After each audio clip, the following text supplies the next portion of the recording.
If you have a budget of around 1,20,000 to 1,30,000 rupees, then Gigabyte Aorus 16X is a laptop that must have caught your eye. For an exact price of rupees 1.32 lakh rupees, you are getting 165Hz QHD Plus display, an Nvidia GeForce RTX 4060 with 8GB GDDR6 VRAM and Nvidia Optimus, 16GB DDR5 RAM and an Intel Core i7-13650HX CPU.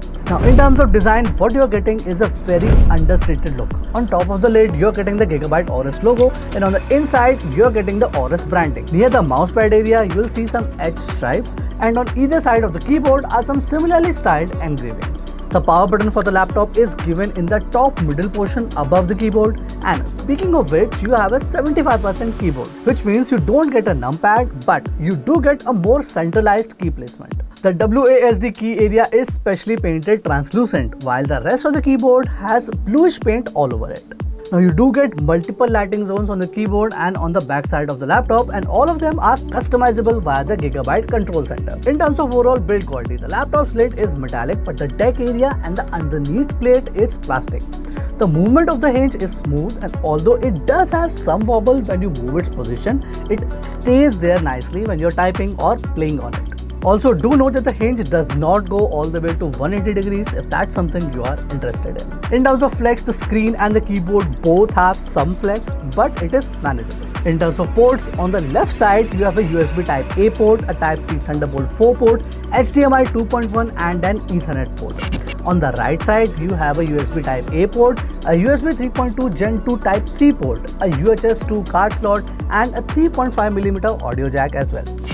The laptop doesn't have any port on the back, which is how I personally prefer it. Now the touchpad is also decently sized and is smooth to touch. It is also installed with precision, and as a result, both the left and the right side are absolutely leveled.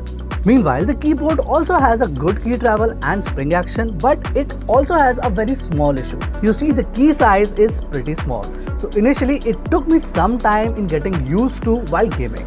Also, I think this unutilized space over here can be utilized in the future iterations to accommodate bigger sized keys. On the inside, you get two PCIe M.2 storage slots, 2 RAM slots and a pretty easily accessible Wi-Fi 7 card. There are in total 5 heat pipes and 2 fans for cooling, and the battery size is around 99 Wh, which is the maximum which can be fitted in any flight legal laptop. Although it seems replaceable, but there's no point in an upgrade because this is the maximum limit. Overall, it is a pretty well upgradable laptop.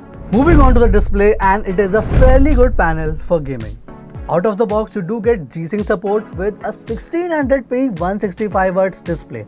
The games on this look very detailed, especially on high settings, and also run very well without any screen tearing issues. It is especially noticeable when playing an utterly chaotic game like Space Marine 2, where there is a lot happening on the screen. The panel is also matte coated and is pretty fantastic when you're working indoors and everywhere else as well. Now in terms of specs, the IPS panel has a 535 nits display, a 95.7% sRGB and a 70.1% DCI-P3 color space coverage. Meaning this display is bright enough and also color accurate enough if you want to do some creative tasks like video and photo editing. But I still think that primarily this is a gaming display, and a pretty good one at that. Now the speakers are pretty good for a gaming laptop, and with that I mean they are decently loud and clear. They don't have enough bass, but the general high volume compensates for that. And here's how it sounds while gaming.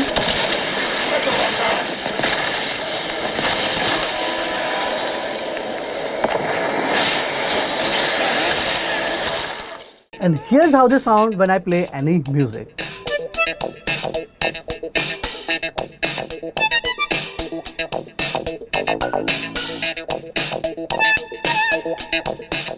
Now, in terms of performance, like I mentioned, this gets a Core i7-13650HX, an Nvidia RTX 4060, 16GB DDR5 RAM and 1TB SSD. The SSD speeds are good for a PCIe Gen 4 standard, and you won't face any issues here. The 16GB 5600Hz RAM is also pretty fast, but I do think that you should upgrade to 32GB for 2024 and beyond if you plan to buy this thing. The 13650HX scores well in Cinebench R23 in multi-core and single-core tests. but it is still getting beat by 14650HX in the Lenovo Legion 5i and the 13700H in the Gigabyte Aorus 15. So essentially at the price of rupees 1.32 lakh, what you're getting is probably one of the weakest versions of the Intel Core i7. Moreover, the RTX 4060 is also not the fastest one because the one in the Lenovo Legion 5i beats it by a decent margin in synthetic GPU benchmark testing. But one area where the Gigabyte Aorus 16X absolutely shines is in thermal performance.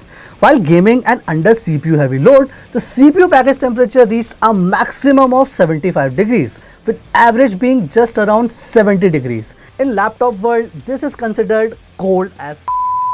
And this low CPU temperature also remains same during extended playthrough as well, which means your laptop surface will rarely feel that it is getting hotter than necessary.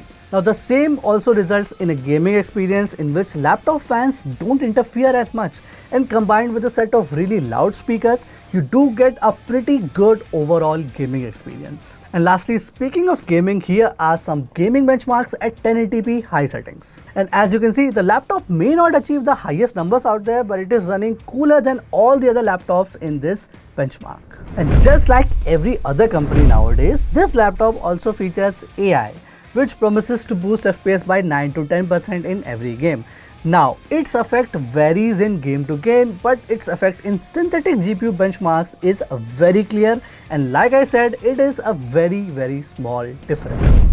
So, in conclusion, it is not the fastest gaming laptop out there, but the Aorus 16X does feel like the most well-rounded one. Be it the build quality, the speakers, the display, the ports or the thermal performance, this thing really excels and beats out the competition. But in terms of specs, it is left behind. At least when I'm talking about this particular model. So if you have the option, go with the more powerful spec'd out one, particularly with the 14650HX and an RTX 4070 or a 4080 if that's available. Because the kind of thermal performance this thing has on offer, I'm pretty sure it has more than enough headroom to accommodate a much more powerful CPU and GPU. And as of right now, if you're looking for a good gaming laptop, then I do recommend this thing, which is currently priced at 1.32 lakh on Amazon. And if you don't like it, then you can either get a Lenovo Legion 5i featuring the 14650HX and the RTX 4060 for around 1.40 lakh on Amazon and around 1.38 lakh on Lenovo's own website. So that was it for the video. If you have any questions, drop them down below. Until then, this is me Yatnesh Dubey. Thank you so much for watching, and I will see you guys next time.